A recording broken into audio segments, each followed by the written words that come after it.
Merhabalar, Nesrin'den Tarifler kanalıma ve mutfağıma hoş geldiniz.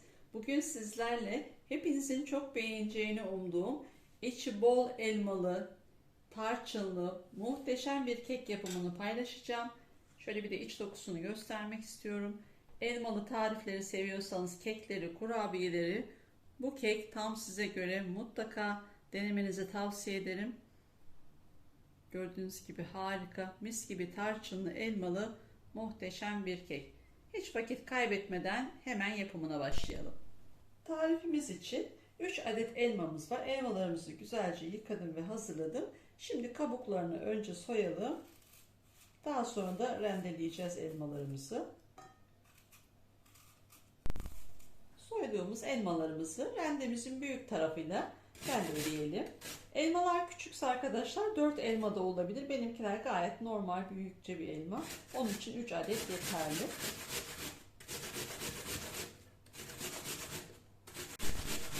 Elmalarımızın hepsini rendeledik. Şimdi artık pişirmeye geçebiliriz.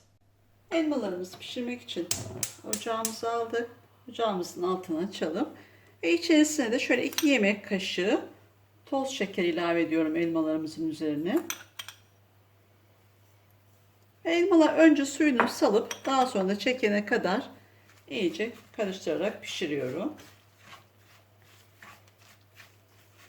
Elmalarımız önce suyunu saldı, daha sonra suyunu çekti. Çok güzel bir şekilde kavurdu. Bir 5 dakika, 10 dakika yeterli olur. Şimdi şöyle dolu dolu bir tatlı kaşığı da tarçın ilave ediyorum elmalarımın üzerine. Bunları da şöyle güzelce bir karıştırıyorum.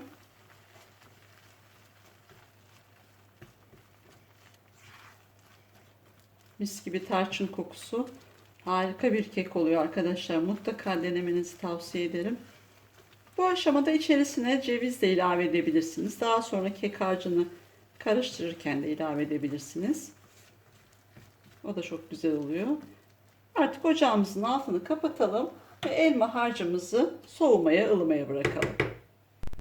Şimdi kek harcımızı hazırlamaya başlayalım. Bunun için kabımızın içerisine 3 adet yumurtamızı alalım. Bunun üzerine de yarım su bardağı, 200 mililitre su bardağı ile yarım su bardağı toz şekerimizi alalım. Ve köpük köpük olana kadar bir 5 dakika güzelce çırpalım.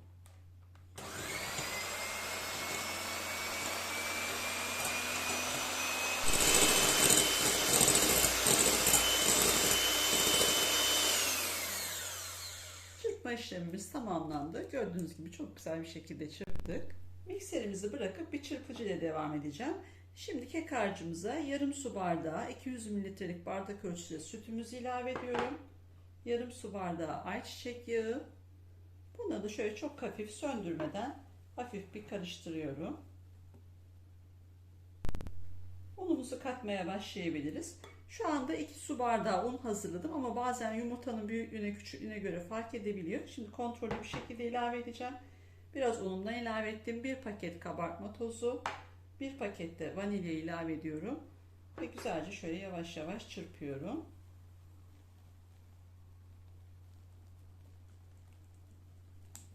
Unumuzu birden katmayın arkadaşlar. Her zaman kontrollü bir şekilde ilave edin. Yumurtanın büyüklüğüne küçüklüğüne göre un miktarı fark edebilir. Şimdi unumun geri kalanını koymadan önce elma harcımı ilave edeceğim. Bu da yarım saat soğudu. Çok hafif ılık da olabilir ama benimki tamamen soğudu. Şimdi harcımı da katıyorum. Kekimin bir kıvamına bakacağım ve unu o şekilde devam edeceğim katmaya.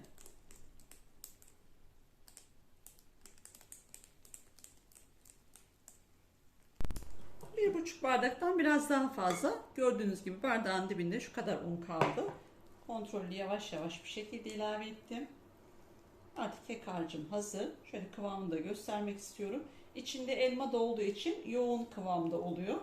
Onun için tekrar fazla un katmayın. Şöyle yumuşacık, çok güzel bir kek harcımız oldu. Kekimi cam bir fırın kabında pişireceğim. Şöyle bir cam kabımın içerisine de yağlı kağıt serdim. Bunu da şimdi içerisine boşaltacağım. 20'ye 30 ölçülerinde arkadaşlar cam fırın kabı.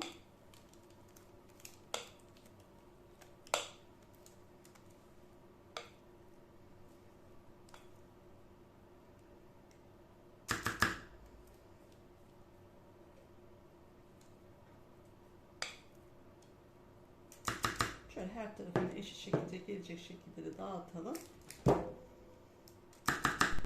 Kekimiz artık fırına gitmeye hazır. Önceden ısıtılmış alt üst ayar 180 derecede pişmeye gönderiyorum.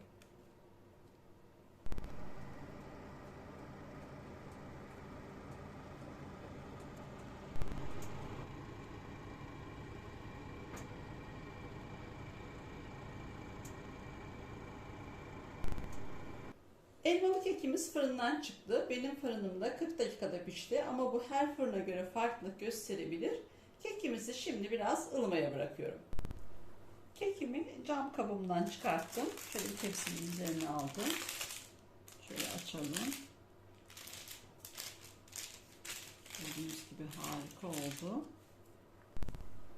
Kekimizin kağıtlarını, yağlı kağıtlarını altına doğru katladım. Şimdi keselim. Şöyle ortadan.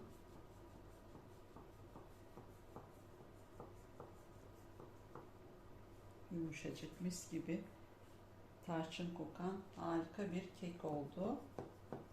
İçi bol elmalı. Şöyle bir dilimini çıkartarak yumuşaklığını ve iç dokusunu göstermek istiyorum. Gördüğünüz gibi yumuşacık, harika bir kek.